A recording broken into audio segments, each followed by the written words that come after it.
തെളിച്ചമേകാൻ പൊൻപുലർക്കാലം വെളിച്ചമാകുമ്പോ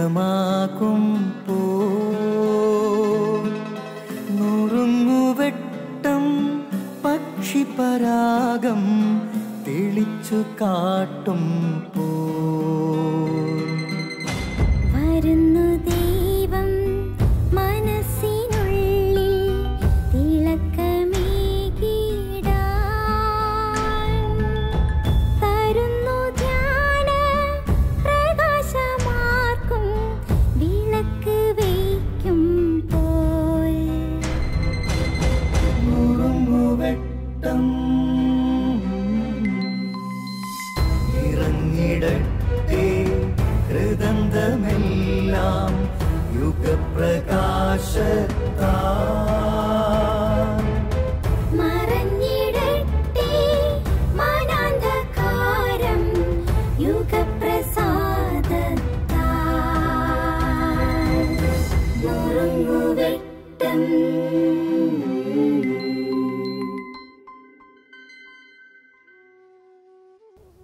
ദൈവത്താൽ സംരക്ഷിക്കപ്പെടുന്ന ദൈവമക്കളെ, പുറപ്പാടിൻ്റെ പുസ്തകം 14-ാം അധ്യായത്തിൽ 14-ാം തിരുവചനത്തിൽ ദൈവമായ കർത്താവ് പറയുകയാണ്, ഞാൻ നിങ്ങൾക്ക് വേണ്ടി യുദ്ധം ചെയ്യും, നിങ്ങൾ ശാന്തരായിരുന്നാൽ മതി. പ്രിയപ്പെട്ടവരെ, നമ്മൾ ദൈവത്തിൻ്റെ മക്കളാണ്.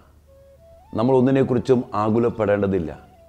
നമ്മൾ ദൈവത്തിൻ്റെ സൃഷ്ടികളാണ്. അതുകൊണ്ട് തന്നെ ദൈവമായ കർത്താവ് പറയാൻ, ഞാൻ നിങ്ങൾക്ക് വേണ്ടി യുദ്ധം ചെയ്യും, നിങ്ങൾ ശാന്തരായിരുന്നാൽ മതി.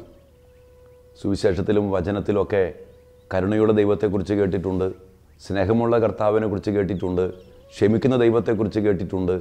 എന്നാൽ ഇവിടെ ദൈവം തൻ്റെ മക്കളെക്കുറിച്ച് പറയുകയാണ്, ഞാൻ നിങ്ങൾക്ക് വേണ്ടി യുദ്ധം ചെയ്യുമെന്ന്. ഈ ഒരു തിരിച്ചറിവ് നമുക്ക് ലഭിക്കുമ്പോൾ നമ്മൾക്ക് എന്തുമാത്രം ആശ്വാസമാണ്. എനിക്ക് വേണ്ടി യുദ്ധം ചെയ്യുന്ന എൻ്റെ ദൈവം വേറെ ആരുമല്ല, ഈ ലോകത്തിൽ ആരുമല്ല. എനിക്ക് വേണ്ടി യുദ്ധം ചെയ്യുന്ന എൻ്റെ ദൈവം എന്നോട് പറയാ, ശാന്തരായിരുന്നാൽ മതി. അതിന് സാധിക്കണമെങ്കിൽ ദാവീദിൻ്റെ ഒരു അനുഭവം നമുക്ക് വേണം. ദാവീദ് പറയുന്നുണ്ട്, ഈ യുദ്ധം കർത്താവിൻ്റെ യുദ്ധമാണ്, ഇത് ദൈവത്തിൻ്റെ യുദ്ധമാണ്.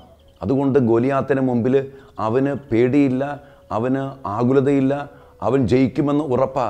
ഇത് കർത്താവിൻ്റെ യുദ്ധമാണ്, ഇത് ഞാൻ ജയിച്ചിരിക്കും എന്ന് ദാവീദ് പറഞ്ഞുകൊണ്ടാണ് ഗോലിയാത്തിനെ നേരിടാനായിട്ട് മുന്നോട്ട് പോവുക. പ്രിയപ്പെട്ട ദൈവമക്കളെ, നമ്മുടെയും ജീവിതത്തിൽ നമ്മൾ അറിയണം, ഈ പൗരോഹിത്യം എൻ്റേതല്ല, ഈ കുടുംബജീവിതം നിൻ്റേതല്ല, ഈ ജീവിതം നിൻ്റേതല്ല, പിന്നെയോ കർത്താവിൻ്റേതാണ്. കർത്താവിൻ്റേതായിട്ട് മാറുമ്പോൾ അവിടെ ദൈവത്തിൻ്റെ ശക്തി ദൈവം പ്രകടമാക്കും. അവിടെ നമുക്ക് അസ്വസ്ഥതപ്പെടേണ്ടി വരില്ല, ആകുലപ്പെടേണ്ടി വരില്ല, നിരാശപ്പെടേണ്ടി വരില്ല. നമുക്ക് വേണ്ടി യുദ്ധം ചെയ്യുന്ന സർവശക്തനായ ദൈവം നമുക്ക് വേണ്ടി യുദ്ധം ചെയ്യും. അവിടെ നമ്മൾ ശാന്തരായിരുന്നാൽ മതി. ആകുലതകളെ വിട്ടുമാറ്റി, ഉത്കണ്ഠകളെ വിട്ടുപേക്ഷിച്ച്, നിരാശയിൽ നിന്ന് എഴുന്നേറ്റ് ഈ ഒരു വചനത്തിൻ്റെ ശക്തിയാൽ യുദ്ധം ചെയ്യുന്ന കർത്താവിങ്കിലേക്ക് തിരിഞ്ഞ് ആ കർത്താവിൻ്റെ കരങ്ങളിലേക്ക് നമ്മെ തന്നെ പരിപൂർണമായിട്ടും സമർപ്പിക്കാൻ നമുക്ക് സാധിക്കുമ്പോൾ ദൈവത്തിൻ്റെ നാമത്തിൽ വിജയം. ഗോലിയാത്തിനെ മലർത്തിയടിച്ച് വിജയം കൈവരിച്ച ദാവീദിനെ പോലെ നമ്മളും ജീവിതത്തിൽ, കുടുംബജീവിതത്തിൽ, പൗരോഹിത്യത്തിൽ, ജോലി മേഖലയിൽ, സാമ്പത്തിക മേഖലയിൽ, പഠന മേഖലകളിൽ വിജയം കൈവരിച്ച് ദൈവമഹത്വത്തിൻ്റെ സാന്നിധ്യങ്ങളായി നമ്മൾ മാറും. ദൈവം നമ്മെ അതിനായിട്ട് അനുഗ്രഹിക്കട്ടെ. ആമേൻ.